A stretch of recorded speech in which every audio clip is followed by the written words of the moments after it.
Hello friends, मैं हूं दामिनी यादव और आप देख रहे हैं ए ज़िंदगी। हालांकि लॉकडाउन ने ए ज़िंदगी की रफ्तार पर भी थोड़ी सी लगाम तो लगा दी थी, लेकिन अब ज़िंदगी फिर से अपनी रवानगी के साथ जारी है और बातों और मुलाकातों का ये सिलसिला एक बार फिर से चल पड़ा है।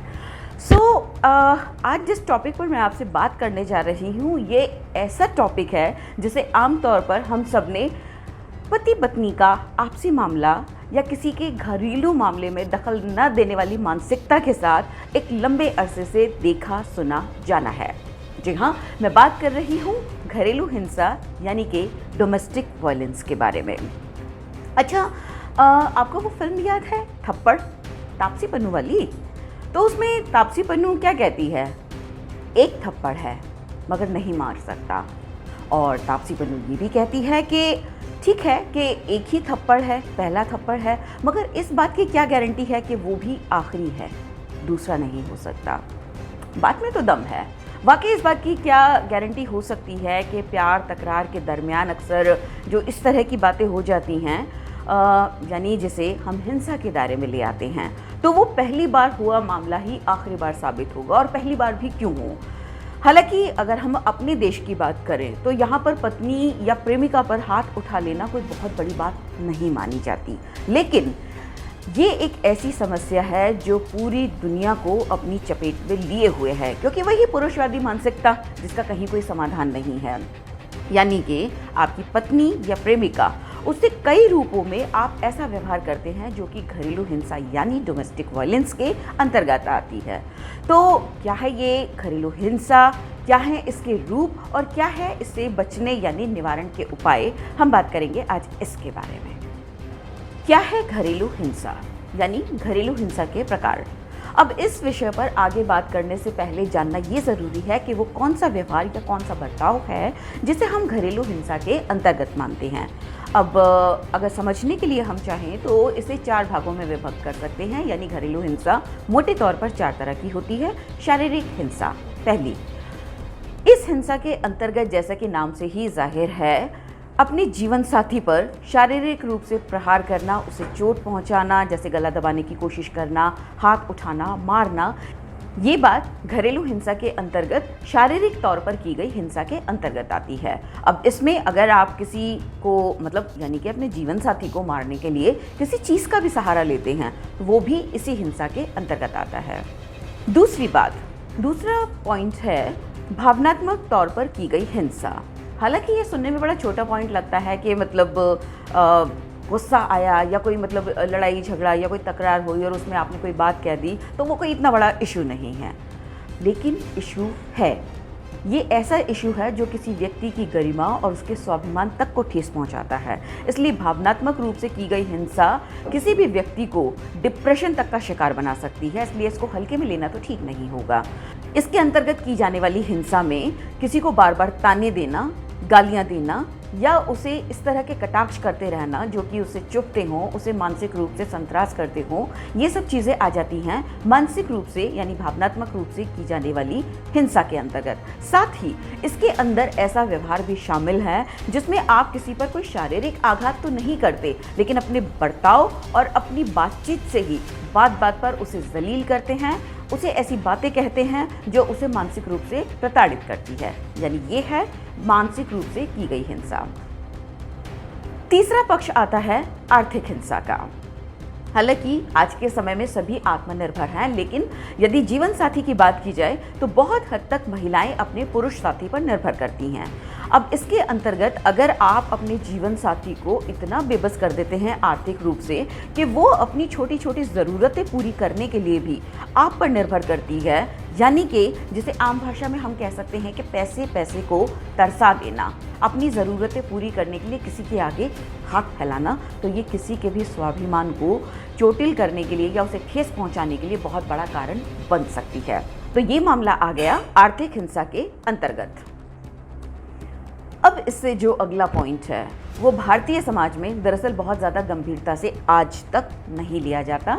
ये है यौनिक हिंसा। आमतौर पर अगर हम भारतीय जनमानस का माइंडसेट देखें तो उसके अंतर्गत अपने जीवन साथी से शारीरिक संबंध बनाने में की गई ज़बरदस्ती कोई ज़बरदस्ती नहीं है, क्योंकि लोग तो ये कहते हैं कि शादी दरअसल दो लोगों के बीच सेक्स करने का एक तरह का वैलिड सर्टिफिकेट है, मगर ऐसा है नहीं। शारीरिक संबंध बनाते हुए आपके जीवन साथी की रजामंदी उतनी ही ज़रूरी है जितनी कि आपकी, क्योंकि ये किसी को भावनात्मक रूप से भी तोड़ सकती है, शारीरिक रूप से भी। तो यौनिक हिंसा के अंतर्गत आते हैं ऐसे मामले जिसमें आप अपने जीवन साथी के प्रति शारीरिक संबंध बनाते हुए कठोर हो जाते हैं, उसे अप्राकृतिक रूप से संबंध बनाने के लिए विवश करते हैं या शारीरिक संबंधों के दौरान जबरदस्ती करने की कोशिश करते हैं। देखिए, अगर हम बहुत व्यवहारिक यानी कि प्रैक्टिकल होकर अगर बात करते हैं तो आज के समय में ऐसा नहीं है कि घरेलू हिंसा के शिकार केवल महिलाएं हैं, इसके अंतर्गत पुरुष भी आते हैं, लेकिन यहाँ हमारी बातचीत का पॉइंट कहीं और है, इसलिए हम उसके विस्तार में ना जाकर अपने टॉपिक पर ही केंद्रित रहते हैं। तो यदि हम महिला सुरक्षा अधिनियम 2005 की बात करें तो इसके अंतर्गत घरेलू हिंसा के शिकार न सिर्फ महिलाएं मानी जाती हैं, बल्कि परिवार के बच्चे और बुजुर्गों पर की गई इस तरह की हिंसा भी घरेलू हिंसा की श्रेणी में ही आती है। अब इसमें अगर वो महिला आपकी पत्नी है, आपकी प्रेमिका है, आपकी बेटी है, भाभी है, माँ है या फिर परिवार की और कोई दूसरी महिला जैसे आपकी बहन वगैरह, तो वो सब भी इसी हिंसा के पीड़ित माने जाएंगे। घरेलू हिंसा से बचाव के तरीके। यदि हम एक निजी संस्था द्वारा कराए गए सर्वेक्षण पर नजर डालें तो उसके अनुसार लगभग 5 करोड़ महिलाएं घरेलू हिंसा की शिकार हैं, लेकिन इसमें मामलों को सुलझाने के लिए की जाने वाली पहल के मामले 1% से भी कम हैं। यानी कि जो बात हमने शुरू में कही थी कि घरेलू हिंसा को असल में कोई हिंसा ही नहीं माना जाता, वो भारतीय जनमानस में किस हद तक बैठा हुआ है ये इन आंकड़ों की वजह से हम जान सकते हैं। अब अगर हमें घरेलू हिंसा से बचने के लिए कानूनी तौर पर किसी मदद की ज़रूरत है तो इसके लिए हम क्या कर सकते हैं? घरेलू हिंसा से बचाव के लिए कानून में बाकायदा व्यवस्था की गई है। इसके लिए यदि आपको सहायता की ज़रूरत है तो आप किसी स्वयंसेवी संस्था यानी कि एनजीओ की मदद ले सकती हैं, पुलिस की मदद ले सकती हैं, घरेलू हिंसा निवारण कानून की मदद ले सकती हैं। इसके लिए आप उसके अधीक्षक या निदेशक किसी से भी सीधे मिल सकती हैं, या यदि इसी वर्ग का कोई और अधिकारी जिसे आप जानती हैं वहाँ तक भी आप पहुँच सकती हैं, या फिर सीधे सहायता भी ली जा सकती है। इसके लिए लिखे जाने वाले प्रार्थना पत्र भी यदि कोई महिला स्वयं सक्षम नहीं है तो वो किसी दूसरे व्यक्ति की मदद लेकर भी ये कदम उठा सकती है। लेकिन यहाँ पर जो सबसे बड़ा पॉइंट आता है वो ये है कि क्या इस तरह की कानूनी गतिविधियों से ही घरेलू हिंसा जैसी समस्याओं से निपटा जा सकता है?